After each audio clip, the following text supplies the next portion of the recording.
Hey everyone, Peter here. Today we're going to talk about OPA-powered policies for Terraform Cloud. And so let's start off with a little about me. I am Peter. I work for Styro. I'm the community advocate for the Open Policy Agent project, or OPA.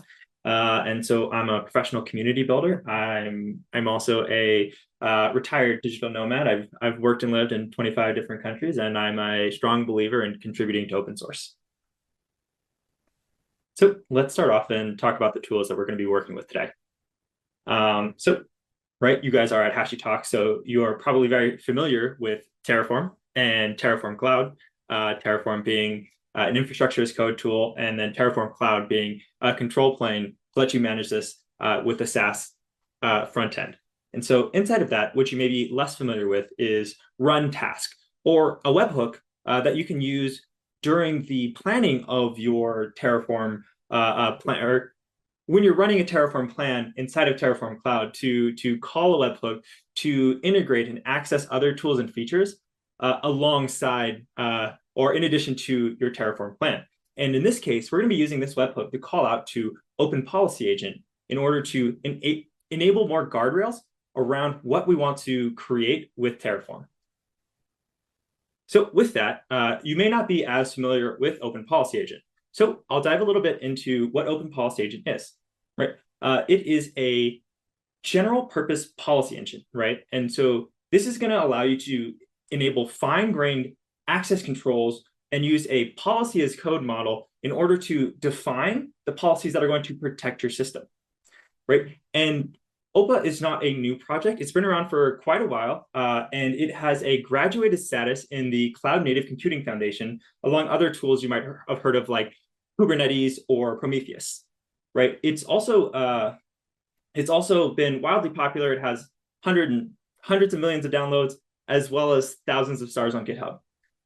And so now that we have a high-level overview of what OPA is, let's talk a little bit about how it works. And so here we are displaying the decision model, right? And so at the top here, we have a request, and this request is going to come from the service you're using. And in this case, the service we're using is Terraform or Terraform Cloud, to be more specific, right? And so this service is going to send a request to OPA, right? And so this request is going to be in the form of a JSON packet, right? And so we can see this in the orange highlighted on the left here, right? And so this JSON packet is going to contain the information within the request. And in this case, for Terraform, what we're going to be doing is packaging up the Terraform plan and outputting it as a JSON object, right? And so when you output the Terraform plan, essentially what it's going to be showing are all of the resources that are going to either A, be created, or B, be changed, or C, be deleted, right? So now we have all of the actions that need to happen in order for your infrastructure to match your desired state, right? And so that change configuration is what's going to be sent to OPA. OPA is going to take that information, that input package, right? And it's going to OPA is going to compare it to any policies that have been defined, along with any additional data that may augment that policy decision, right? And so these three things come together in order for OPA to tell the service what should or should not happen. And so with that, you may have a policy that states that some resources like EC2 instances need tags. You may say certain things like public IP addresses are banned, right? There's a lot of policies that you could put around your resources in order to defend them or defend the larger system as it may, right? And so now we have, just to recap, the request coming in from the service, OPA comparing, creating a decision, and sending that information back as a new JSON object. And that's the full decision lifecycle there.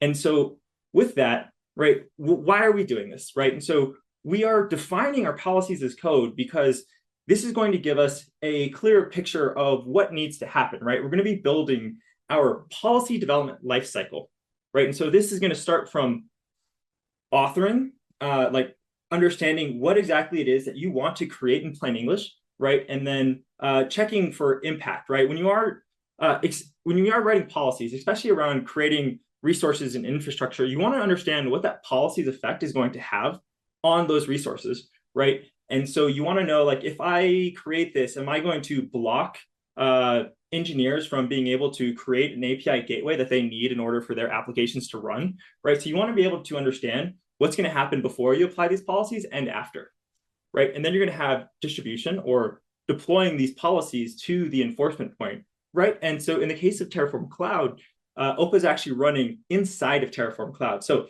it's just getting it into the interface so that we can use it, right? And then moving this into monitoring or understanding what these results are, or getting that feedback from the system when you apply these policies and when they actually get run.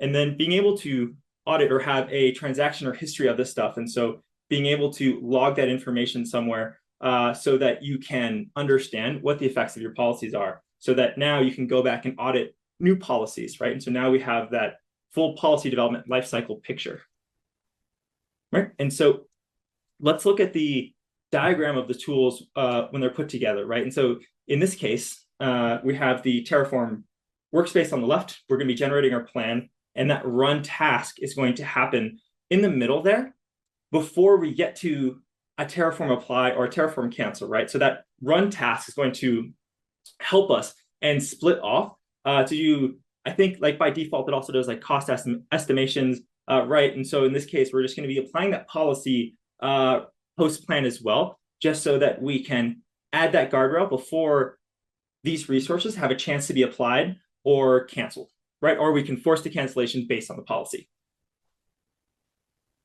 So let's look at policy enforcement.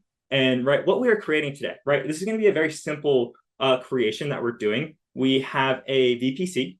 That's going to be our network. We're going to have an EC2 instance in the center. It's going to be acting as a bastion or a jump host so that, right, if someone wants to access other items or other resources inside this VPC, they can get into that EC2. And so with this, essentially what we want to do to secure this, right, what we want to do to secure this is going to be to not allow, or we want to allow port 22 in, and we want to allow an egress out. But what we don't want is to have access from anywhere allowed. So let's look at how to define this policy, right? And so in front of us now, the snippets of code are written in what's called Rego.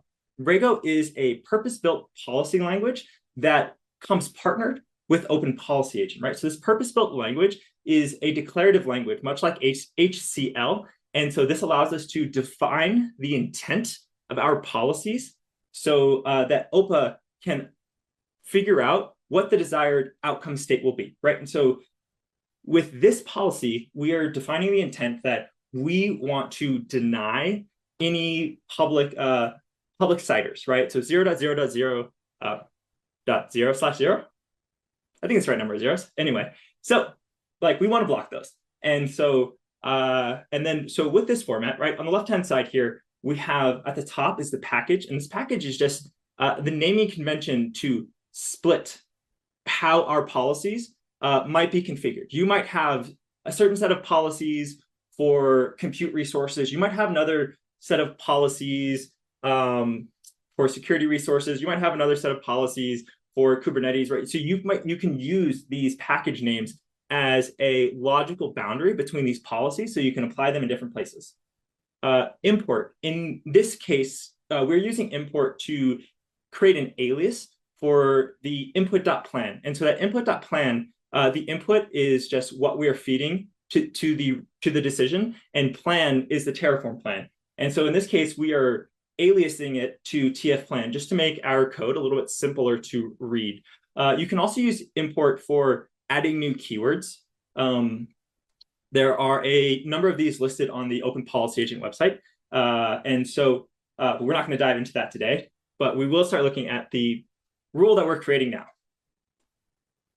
And so one common style for creating policies is to create either an allow or a deny. And in this case, we're going to be creating a deny, right? And so with this deny, we have a message, or we have two square brackets with an MSG in the middle, right? And so that MSG variable is going to be the message, right? And so essentially what we're saying here is for any errors, right, add this message to this deny set. So we're going to have a deny a set of messages called deny, right? And so this only happens if all the statements inside of this rule are true, right? And so let's go through this line by line.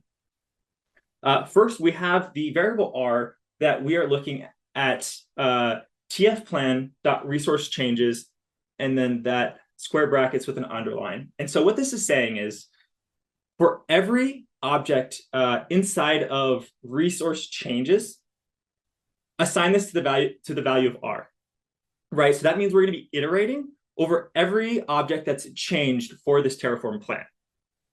And so with that, we're looking at each of these objects. And if inside of that object, it says the type is AWS security group, right? And so now remember, we're iterating through each object. And so now if the type is security group, we will continue down to the next line.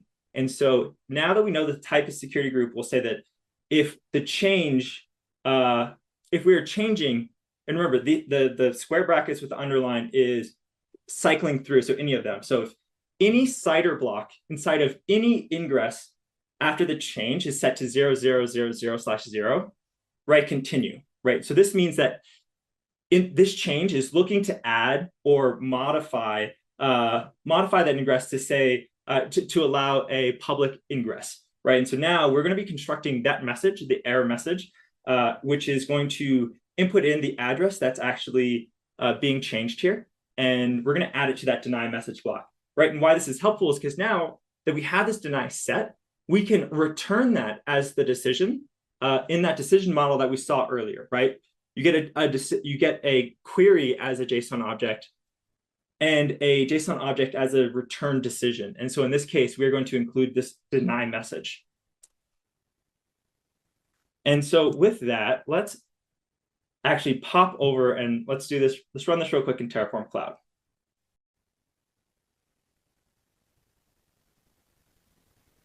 So now let's open up Terraform Cloud. You can see I don't have any current policies, so we're going to create from scratch. We're going to select Open Policy Agent. Gives a simple name. Let's see, block public ingresses should work. Simple description, OPA policy to block open ingresses. We'll make this mandatory so it stops anything. We'll just take that policy that we were just looking at on the slide here, and just drop it right in there. Cool. I'm just gonna add that new line there. And then for this query, this is going to call a specific rule. And so when you have a rule set in OPA, it's going to compile that all into one package, right? And that's going to live under the data object. So now inside of that data object, we're going to drill down into a specific rule, which is going to navigate through the package name and then call the rule name specifically, which is deny. So make sure you add that period in there as well. And so we're going to need to assign this to a policy set, which we don't have yet.